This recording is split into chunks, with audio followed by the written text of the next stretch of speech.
Pour l'examen 1, la question 1 de l'examen CLAD, on nous demande donc d'inclure l'option d'annuler lorsqu'un utilisateur tente de fermer la face avant de manière interactive en sélectionnant Fichier fermé. Donc en gros, là, si l'utilisateur a sa face avant, il fait Fichier fermé, il faut qu'on ait l'option donc d'empêcher l'utilisateur de faire ça. On a 4 choix de réponse. Il y en a un qui fait référence à un événement au niveau du panneau qu'on a appuyé sur la souris. C'est clairement pas ça, mais on va quand même le tester pour voir si ça fonctionne. Donc, sur ma face avant, je vais mettre ma structure d'événement, comme ça, et je vais ajouter une condition d'événement. Donc, on va aller à panneau, souris, je pense que c'était souris appuyée, puis juste vérifier ce qu'on nous demandait. Donc, oui, l'option de rejeter. Donc, cet instant, on va prendre aussi avec le point d'interrogation. Fait que ça, c'est, on a l'option donc de rejeter l'événement, si on veut. Donc, on va faire OK. Donc, on peut rapetisser ça et on voit par exemple, donc on va avoir panneau souris appuyé, rejeté, comme ça. Et là, par exemple, je vais juste pouvoir créer une commande. Et donc, si ça c'est vrai, c'est qu'on rejette l'événement. Fait que faux, on le rejette pas, mais on peut faire vrai. On peut juste exécuter ça, donc ça va passer l'événement. Mais si je fais fichier quitter, donc fichier fermé, on va être capable de quitter quand même, finalement. On va faire ne pas enregistrer. Là. Mais vous voyez que ça ferme la bio. On va faire fichier nouveau VI, encore une fois, CTRL-T. Donc ça fonctionne pas, ça donne pas l'option d'empêcher. Fermeture d'instance d'application. On va essayer ça également. Option 2. Je me mets une structure événement, comme ça.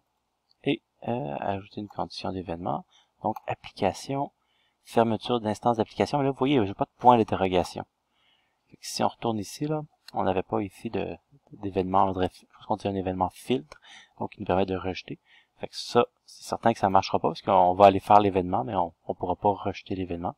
Donc je fais OK. Fait que là, je peux tout simplement, je vais le sauvegarder, parce que sinon il va pas me demander, il va encore me demander de le sauvegarder. Je vais le sauvegarder sur mon bureau avec un nom emblématique du cours. Et donc, tout simplement essayer de faire l'exécuter. Et on va faire fichier, encore une fois, fermé. Et là, bien entendu, il ferme, donc ça fonctionne pas. On va donc ouvrir un récent. Fichier récent, Bob. Merci Bob. Le troisième choix, c'est ici de rejeter, donc fermeture de face avant, rejeter. C'est clairement le bon choix, mais ouais, il faut bien quand même le faire là, où on va faire face avant, fermé avant, puis ensuite on va faire le bon choix qui est le C.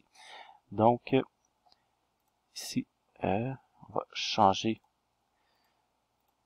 on va aller éditer cette condition-là. Petit instant. Éditer les éléments gérés par cette condition. Là, j'ai déjà oublié c'était laquelle. C'était face avant, fermé. Donc, on va retourner à ça.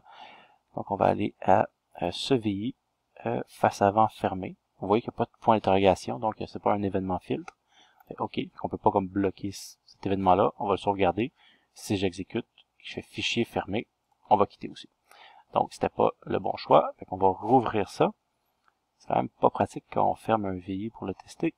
Donc, fichier récent, on retourne à Bob, et on va faire donc l'exemple C, qui vérifie qui s'active seulement quand on a une fermeture de la face avant, mais qui nous permet de rejeter cette fermeture-là. Donc, le point d'interrogation, on va avoir un événement de type filtre ici, qu'on peut rejeter l'événement.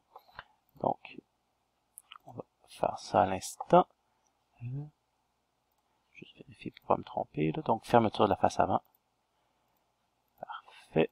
Donc, clic 3, éditer les événements. Donc, on a bien fermeture de la face avant ici.